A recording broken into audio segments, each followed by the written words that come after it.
Hello student, তোমরা যারা ক্যালকাটা ইউনিভার্সিটির আন্ডারে 6 সেমিস্টারে অনার্সের ছাত্রছাত্রী আছো এবং তোমাদের ইতিহাস সাবজেক্টটা মাইনর সাবজেক্ট হিসাবে আছে, তোমাদের জন্য আজকের ক্লাসটা খুবই গুরুত্বপূর্ণ।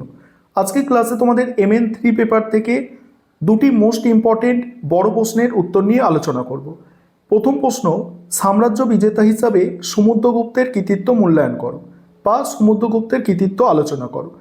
মোস্ট ইম্পর্টেন্ট প্রশ্ন এটা। কিভাবে অ্যান্সারটা লিখবে দেখো। গুপ্ত সম্রাট প্রথম চন্দ্রগুপ্তের সুযোগ্য পুত্র ও উত্তরাধিকারী সমুদ্রগুপ্ত ছিলেন প্রাচীন ভারতের অন্যতম শ্রেষ্ঠ বিজেতা ও সাম্রাজ্য নির্মাতা। তার রাজত্বকাল ছিল গুপ্ত সাম্রাজ্যের সম্প্রসারণ ও রাজনৈতিক ঐক্যের এক সুবর্ণ যুগ। তার দিগ্বিজয় ও সামরিক সাফল্যের প্রধান ও প্রামাণ্য ঐতিহাসিক দলিল হল তার সভাকবি হরি সেন রচিত এলাহাবাদ প্রশস্তি।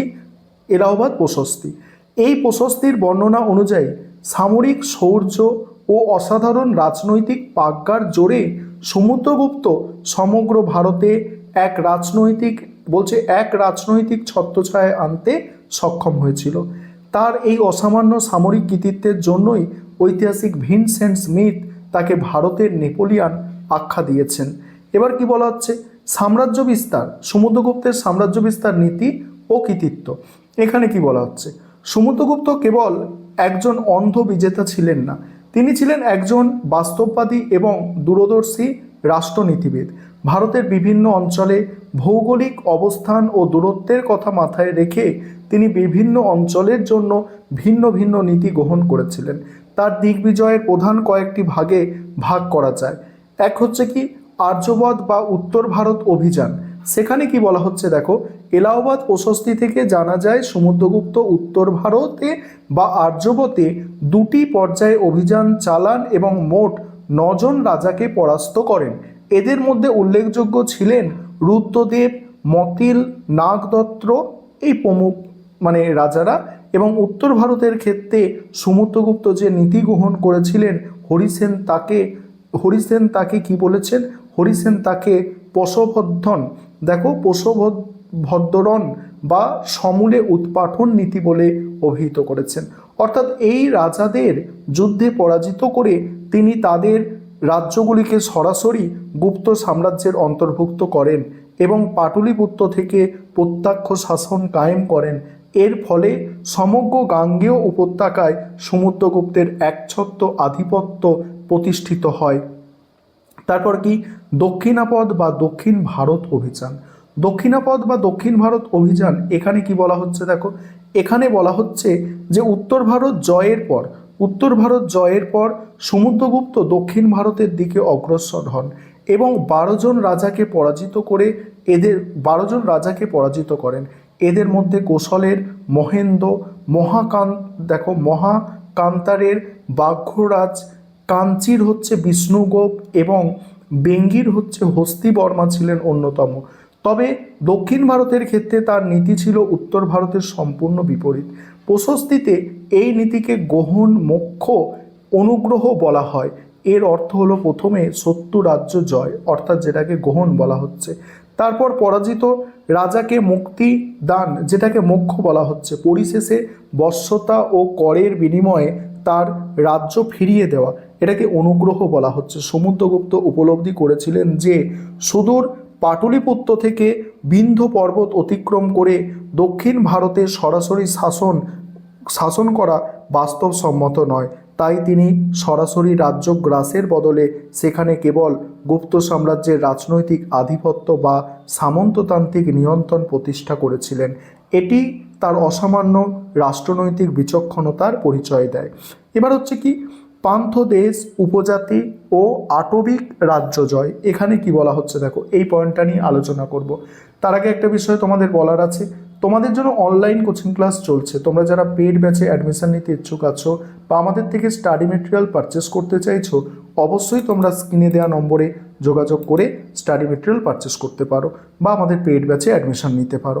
এই পয়েন্টটা তোমরা এবারে একটু বুঝে নাও।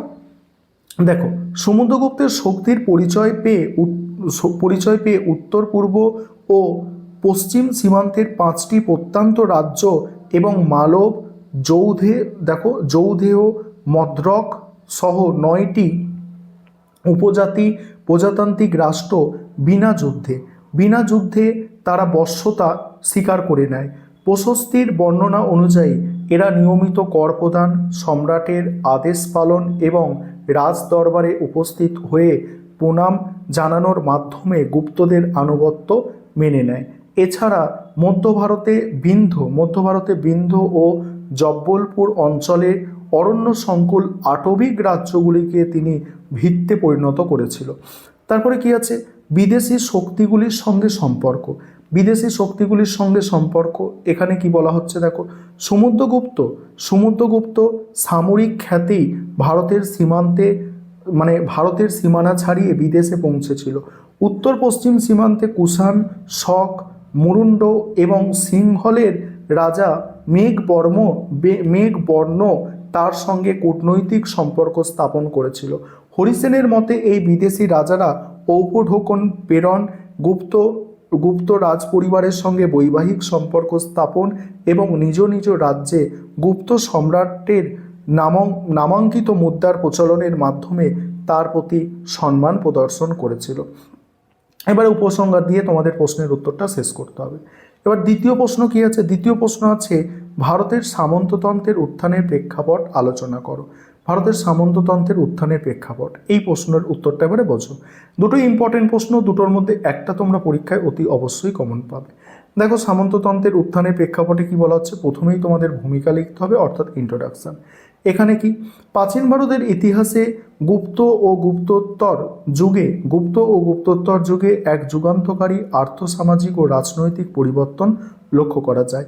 প্রখ্যাত ঐতিহাসিক রামশরণ শর্মার মতে এই সময়ই ভারতের সামন্ততন্ত্রের উদ্ভব ঘটেছিল। ইউরোপের সামন্ততন্ত্রের সাথে এর কিছু কাঠামোগত পার্থক্য থাকলেও মূলত ভূমি ব্যবস্থাকে কেন্দ্র করে একটি বিকেন্দ্রীকৃত শাসন কাঠামো ও বদ্ধ গ্রামীণ অর্থনীতির উন্মেষ হল ভারতীয় সামন্ততন্ত্রের মূল কর্তা। ভারতবর্ষের সামন্ততন্ত্রের উত্থানের পেছনে আর্থ, রাজনৈতিক ও সামাজিক বেশ কয়েকটি সুনির্দিষ্ট প্রেক্ষাপট দায়ী ছিল। এবার দেখো এখানে কি বলা হচ্ছে, প্রথমে বলা হচ্ছে যে ভূমিদান প্রথার সূত্রপাত ও বিস্তার। সেখানে কি বলা হচ্ছে দেখো, ভূমিদান প্রথার সূত্রপাত ও বিস্তারে কি বলা হচ্ছে, ভারতীয় সামন্ততন্ত্রের মূল ভিত্তি নিহত ছিল ভূমিদান প্রথার মধ্যে।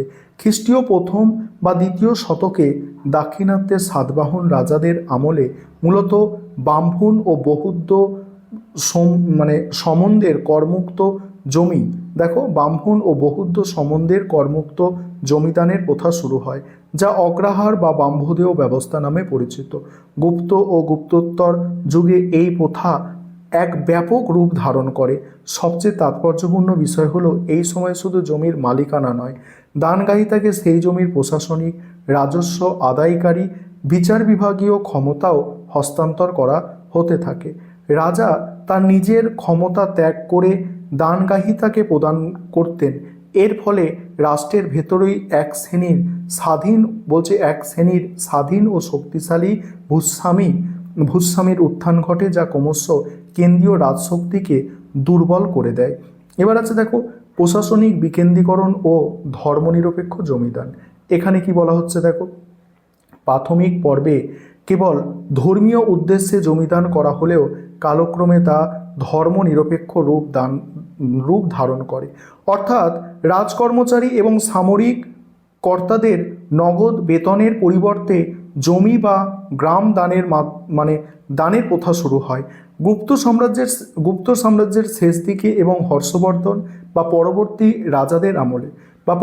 রাজাদের আমলে এই ধর্মনিরপেক্ষ ভূমিদান ব্যাপকভাবে বৃদ্ধি পায়। এই রাজকর্মচারীরা নিজেদের প্রাপ্ত জমিতে একচ্ছত্র আধিপত্য কায়েম করে। এই আঞ্চলিক ভূস্বামী বা প্রশাসকরাই পরবর্তীকালে সামন্ত, মহাসামন্ত, মহামণ্ডলেশ্বর ইত্যাদি উপাধি ধারণ করে কেন্দ্রীয় রাজাদের প্রতি কেবল নামমাত্র আনুগত্য স্বীকার করে থাকেন, যা সামন্ততান্ত্রিক রাজনৈতিক কাঠামোকে সুদৃঢ় করে। তারপর হচ্ছে ব্যবসা বাণিজ্যের অবক্ষয় ও মুদ্রা ব্যবস্থায় সংকট। সামন্ততন্ত্রের উত্থানের অন্যতম প্রধান অর্থনৈতিক প্রেক্ষাপট ছিল ব্যবসা বাণিজ্য ও নগর জীবনের পতন। গুপ্তোত্তর যুগে রোমান সাম্রাজ্যের পতনের ফলে ভারতের লাভজনক বৈদেশিক বাণিজ্য মারাত্মকভাবে ক্ষতিগ্রস্ত হয়। দূরপাল্লার বাণিজ্য কমে যাওয়ার কারণে হস্তশিল্পের অবনতি ঘটে এবং সমাজে ধাতব মুদ্রার প্রচলন বিপুলভাবে হ্রাস পায়। ঐতিহাসিকদের মতে এই সময় নগরায়ণ স্তব্ধ হয়ে পড়ে এবং শহরগুলি পরিত্যক্ত হতে থাকে। মুদ্রার অভাব মেটাতে এবং অর্থনৈতিক লেনদেন ও মানে পারিশ্রমিকের মাধ্যম হিসাবে জমিই প্রধান ও একমাত্র সম্পদে পরিণত হয়। তারপরের পয়েন্ট, বদ্ধ গ্রামীণ অর্থনীতি ও কৃষকদের দুরবস্থা।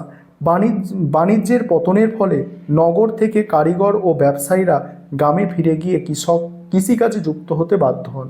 এর ফলে একটি স্বয়ংসম্পূর্ণ আবদ্ধ গ্রামীণ অর্থনীতির সৃষ্টি হয়, যেখানে উৎপাদনের লক্ষ্য ছিল কেবল স্থানীয় চাহিদা মেটানো, বাণিজ্যের জন্য নয়। ভূমিদান প্রথার কারণে জমিতে সামন্তিকীকরণ বা একাধিক মধ্যস্থতা ভোগের সৃষ্টি হয়। প্রকৃত কৃষকদের জমির ওপর কোনো অধিকার ছিল না, বরং তার ওপর বৃষ্টি বা বেগার শ্রমের মতো নানা অমানবিক করের বোঝা চাপিয়ে দেওয়া হতো। ফলস্বরূপ স্বাধীন কৃষকরা ধীরে ধীরে ভূমি দাসের পর্যায়ে নেমে আসে। এইভাবে তোমাদের উপসংহার দেবে, তারপর এইভাবে পয়েন্টগুলো আলোচনা তোমাদের কিন্তু করতে হবে।